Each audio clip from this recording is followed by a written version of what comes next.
देवान housing finance corporation यानी DHFL में 34,000 करोड़ रुपए से ज्यादा के घोटाले के आरोप में सीबीआई ने 14 आरोपियों के खिलाफ एफआईआर दर्ज की है।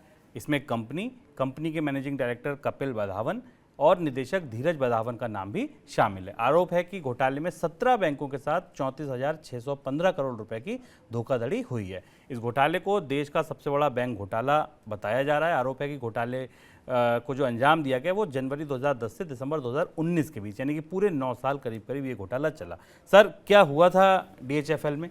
शुभम, दीवान हाउसिंग फाइनेंस का घोटाला और इससे पहले IL&FS का डिबेकल, ये दो ऐसे घटनाक्रम हैं जिन्होंने भारत की शैडो बैंकिंग को खत्म कर दिया। और इसके बाद, और इसलिए बहुत महत्वपूर्ण है, देश का सबसे बड़ा बैंक घोटाला तो था ही, लेकिन हमने दो अलग अलग महत्वपूर्ण क्षेत्रों में जो NBFCs के साथ उभरे थे, एक हाउसिंग फाइनेंस और एक जनरल नॉन बैंकिंग फाइनेंस, दोनों में एक साथ ही समस्या आती देखी। दीवान हाउसिंग के घोटाले में वो सब कुछ हुआ जो बैंकिंग सेक्टर के घोटाले के लिए नया नहीं, भारत में यही होता रहता है। पर इसलिए ज़्यादा संकटपूर्ण स्थिति थी कि हमने बैंकों के घोटाले अभी तक ब्रिक एंड मोर्टार कंपनियों में देखे थे, जो शिप बनाना चाहती थी, जो प्लांट लगाना चाहती थी, जो बिजली घर लगाना चाहती थी। यहाँ तो एक कंपनी रीफाइनेंसिंग के धंधे में थी, पीछे से लोन देती थी, आगे लोन देती थी, बैंकों से पैसा उठाती थी या अपने बॉन्ड्स में बैंकों से पैसा लेती थी और उसे आगे हाउसिंग लोन के तौर पर आगे देती थी। रिजर्व बैंक की आंखें इस घोटाले के बाद खुली कि इनके NPS कैसे चेक किए जाए। जो आंकड़े हमारे पास हैं, जो पता चलता है कि दीवान हाउसिंग फिनांस के लोन एक दूसरी जगह एक दूसरे अकाउंट में छिपाए जाते थे, जिन्हें बाजार के लोग बांद्रा बुक्स कहते हैं। उस बांद्रा बुक्स में वो सारे लोन जो NPS थे वो छिपा दिए जाते थे। करीब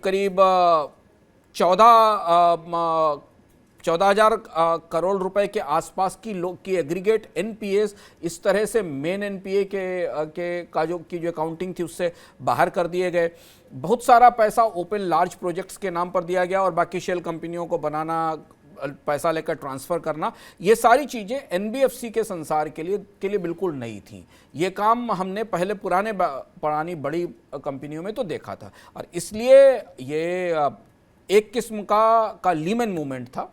यहाँ से हाउसिंग फिनांस की जो प्राइवेट हाउसिंग फिनांस कंपनियाँ थी, जो पैरेलल हाउसिंग फिनांस कंपनियाँ थी, उनके पूरे कारोबारी ढांचे पे में ज़बरदस्त बिखराव आया, दरार आई और उसके बाद अब जाकर से भी इसके प्रमोटर्स तक पहुँच पाई है और इसे साबित कर पाई है कि ये घोटाला कैसे, हालांकि घोटाला कैसे हुआ था इसकी जानकारी रिजर्व बैंक के पास 2017-18 के बाद ही आ गई थी, 18 के बाद ही आ गई थी कि, और मोडस ऑपरेंडी ये थी कि दीवान हाउसिंग फाइनेंस अपने बॉन्ड पे बैंकों से पैसा लगवाती थी और उस पैसे को अलग अलग जगह इस्तेमाल किया जाता था और ये दिखाया जाता था कि वो पैसा लोगों को कर्ज के तौर पर दिया गया है।